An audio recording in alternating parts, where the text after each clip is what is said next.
रामकृष्ण हरी नर्मदे हर. आजचा दिवस आहे आमचा 60वा. म्हणजे आज टोटल आम्हाला 60 दिवस झाले. आणि काल आम्ही विश्रामी राहतो कवडा येथील मारुती मंदिर येते. आता तिथून आम्ही पुढे निघालो. आता नर्मदे कवडा येथून पुढे निघालो आता डही गावाकडे.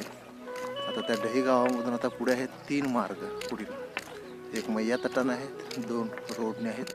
नर्मदे सकाळी धुकं पडलेले आहेत छानसे. सगळे परिक्रमासाठी निघाले. 7 वाजले आहेत. पूर्ण धुक्याची चादर आहे. आणि कवडा मारुती मंदिरापासून हे गाव 12 किलोमीटरचं अंतर आहे. नर्मदे हर.